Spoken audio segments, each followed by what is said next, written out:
Not sure what planner to use for college? Well, in this video, I will show you the 3 things that I use to choose my academic planner. Make sure to stay till the end of this video because I have a free gift for you. I know, it's free. It's awesome. Hello lovely, I'm Lady and I help women like you get organized through planning. So the first thing that you want to look at is the layout of your planner.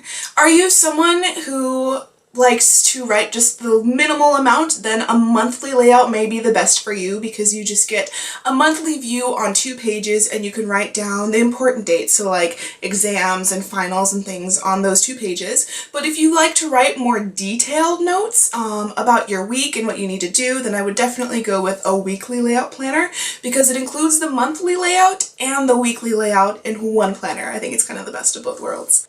The second thing to look at when determining your academic planner is the size of your planner. You don't want your planner to be too bulky. I know when I went to college, I liked to eat, so I would bring food along with me. So in my backpack, I'd have my food, my textbooks, my notebook, and my planner. So having a planner that's too bulky is just not fun. So the monthly planner is obviously going to be the smallest planner because it doesn't have as many pages, but the weekly planner isn't too big, and having a planner that's not too bulky is really nice. The third thing to consider when choosing your planner is a dated or undated planner.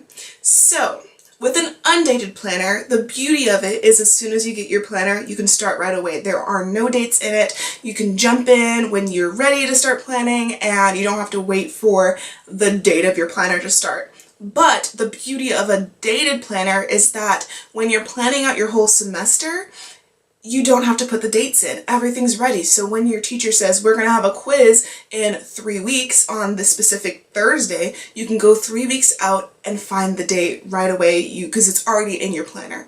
So it's up to you on how you want to plan. I personally would choose a dated planner for college because you have that already set and it'll just take off a lot of stress, and I'll show that in later videos in this series about how to prep for your classes. So if you like this video, make sure to like and subscribe, and your free gift is a free assignment tracker. Yay! So with this, it'll help you stay organized and together for your semester, and you're just gonna rock it. So make sure to click the link below or go to ladymora.com/school and you will get that free assignment tracker along with a bonus video. So that's actually 2 free gifts. I know, I love you too.